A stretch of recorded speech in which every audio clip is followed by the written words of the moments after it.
Welcome to H2K Infosys. This class will describe about how to write scripting in vugen.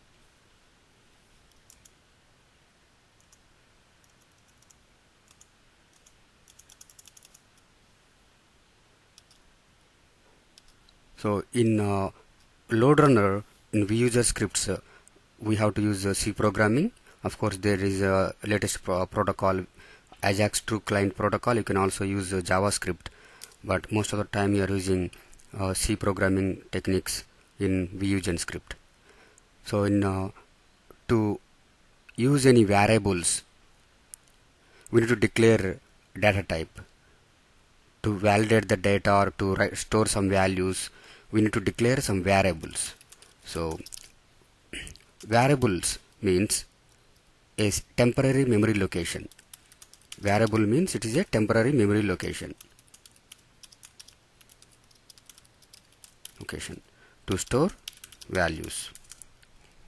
Let's say today here I'm giving an example to print some random numbers, and also I want to concatenate string to a number. I generate a random number, and also that random number I want to concatenate with a string. Okay, so that is what I want to do in this scripting example. So as you guys know, to handle some values, we need to declare variables. Variable is a temporary memory location to store values. To identify a specific value in LoadRunner or in any programming language, we have to declare a data type. We have to identify the data type. Data type means to store integer variables, we have to use int. To store floating values, you have to use float. To store characters or string values, you need to declare char. Or you can also use a double for the floating variables, like if you want to, let's say 13 dot some numbers, right? Then in this case you can use a double data type to store this kind of variables values. Okay, so here, as I said, I am going to display some random number, also concatenate the random number with some string like this. Okay, so I am declaring a variable integer variable name is int result. Int result is a variable name. You can give XYZ, you can give H2K, anything, it doesn't matter. Variable name is your choice, but data type we have to use the predefined thing. So here I want to store a integer value which does not contain any decimals. Okay, no decimals. So int variable name is integer result. By default I am just assigning 1. You can also declare simply int H2K test semicolon, right? That is also you can do. Int my test1 equal to 4. You can give some default number, or you can give just you can declare without any default number. Okay, so I'm just assigning some number 1 and another variable called int random equal to 0. I separated with comma, so I can declare multiple names with the int data type. At the end of the sentence, you have to terminate the semicolon. Each line should terminate with end of the semicolon. See, like this. So that is the C syntax. Okay, next I want to store some characters in a variable str random. Why I am using str is it is a string variable. That's why I wanted to identify with the specific name. So naming conventions are important. So while I'm just let me type here some information. While declaring variables, naming conventions are very important. That's why I use the proper variable names. I can use some H2K Infosys or some ABC XYZ, but that is not meaningful. That is why I am declaring a proper variable names here. Okay, so str random, and this is an array. Array means we can store certain size of number of characters. I can store 10 characters. Of course, usually we use 9 characters, and the last character will be null value. So that is how I declare a variable for strings. Okay, so here str random I want to store 9 characters. str display name, I want to store maximum 50 characters or 49 characters. Okay, and so another variable called iter, iter, and the iteration, I want to iterate through multiple number of times. That's why I declare another variable called iter with integer. So I start with 0.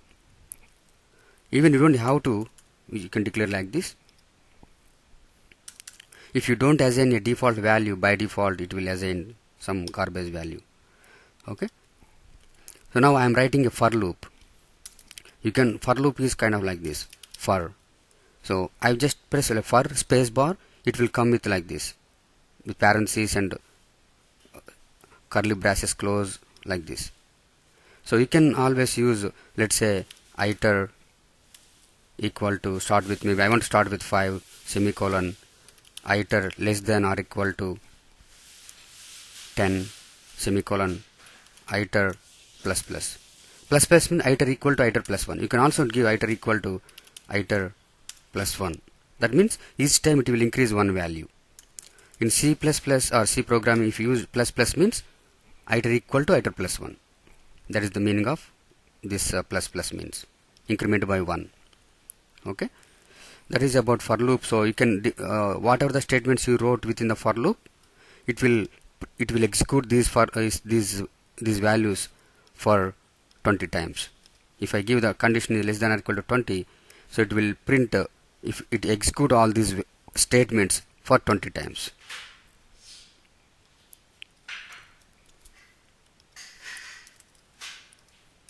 Okay,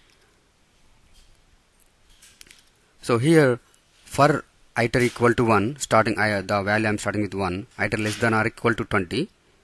So that means execute this statement for 20 times. But how to increase? Like iter plus plus means I am increasing the value one by one. So it goes 20 times. Because when it comes to iter 1, 2, 3, 4, 5, 6, so until this condition is meeting, it will execute these statements. So here next I am using this variable I declared here int random number equal to rand. Rand is a function.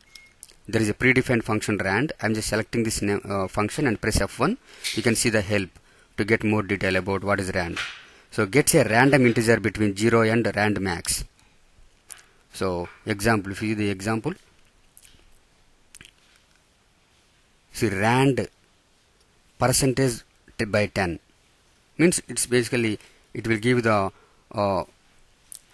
if you give percentage by 10, it will print R now is a number between 0 and 9. So between 0 to 9 it will give some number. Randomly it will generate a number between 0 to 9,999 and store into this value. So when I execute this statement, if I execute this statement, this random function will generate any number randomly between 0 to 9,999 and store into this value. So equal to is the assignment operator. We assign this output of this statement to this variable. And sprintf is to store that number into a string variable. See, this is a string variable. I am storing the output. I am storing this output to a string variable. I will go more detail why I am storing this in the string variable, because I wanted to concatenate this value to another string. So when I want to concatenate two strings, I need to have this variable should be a string. That's why I am storing this output from integer variable to a string variable. This is a string variable. See, this is a string variable. So the reason I am doing is I want to concatenate one number to a string, but a string concatenate function accepts only strings, not number variables. That's why I am storing this output of the integer variable to a string variable. But sprintf function takes 3 arguments. Sprintf function takes 3 arguments. So from this take the value from this int random number which is generated here and store into this variable, the string variable. But why I am using %d in C programming or C++, To read the values from integers, we have to use D. To read the values from characters, we have to use C. So there are some certain syntax you need to follow to read the values from specific type of variables. So here I am reading the variables from integer data type. That's why I am using %d to read the values from this data variable and store into this string variable. Okay. Now strcat. If you observe this strcat string, I am again strcat is a string concatenation. Strcat is a function to concatenate two strings. Okay. Right now strrandnum, if you see this strrandnum has the randomly generated number. strrandom already has a randomly generated number, some 1 2 3 4 some number between 0 to 9000. But I want to add some more values on top of the randomly generated number. I want to add 3 zeros after the random number. So I am concatenating a string to the existing string. That's why it is like this. For example, I want to give one more thing. Let's say strcat,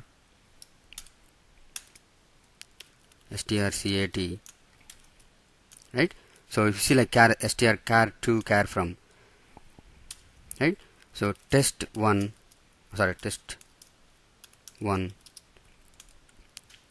or let me give you some H2K Infosys.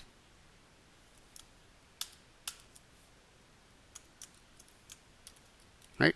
So if you print this variable like H2K and Infosys will combinedly together, we will have variable value. So we are concatenating two strings. So output will be H2K Infosys. But I want to give a real example here.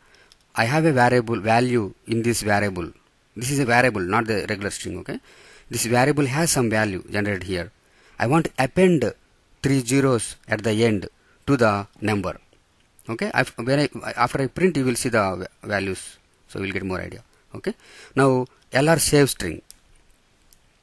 So why I am using this LR save string is I want to store into a parameter so that I can use in future if I want to pass this parameter to any other statements. That's why I am storing this output to a parameter called strrandnum.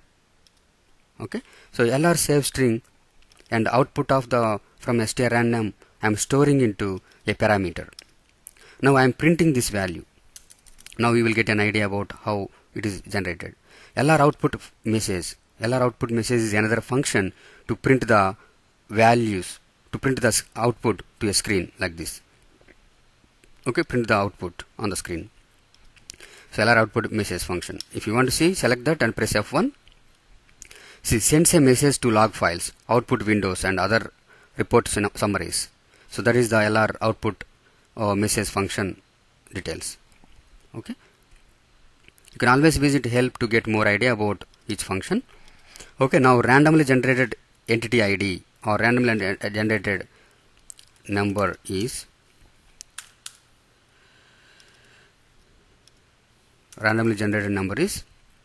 percentage s. Why I am using percentage s? It is a string. It is not one character, right? If it is one character, I can put C. If it is more than one character, if it is a string, I have to print percentage s. I have to use percentage s. Okay. Now LR eval string. LR eval string will print the value from the parameter. You can also do something to make a little bit easy. You can also do something like this. Let me comment this line. This is the value here, right? You can always print like this. But this function is a little tricky. That's why we have to use a kind of thing. Maybe I can, let me comment this. I am commenting with single quotes. Sorry, double forward slashes. So let me run this script. So somewhere I missed the double quotes. Here. I think I don't need this double quotes. Okay. So these are the errors while you fixing. Now there is something 25. I missed brackets. So I'm using some extra bracket here. So I'm using extra bracket, that's why it's throwing error message.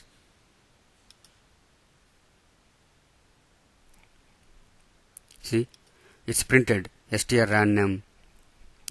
It's actually generated random number is 11137.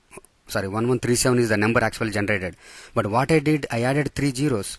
That's why you see 3 zeros here. Right? So you printed almost 20 different random numbers here. See the output here. Okay. So I will explain about why I am using maybe in future next video, because it may be easy for you to understand without why I am LR eval string. Okay. So that is how. Let me recap everything quickly. I declare the variables with the data types, integer, char, or different data types with the different variable names, and for loop to print the 20 random numbers. I want to print 20 random numbers. So for each random number, I want to append 3 zeros. Okay, and allow eval string I am storing here, but for now let's not worry about this. Let's comment that. So I am just printing this.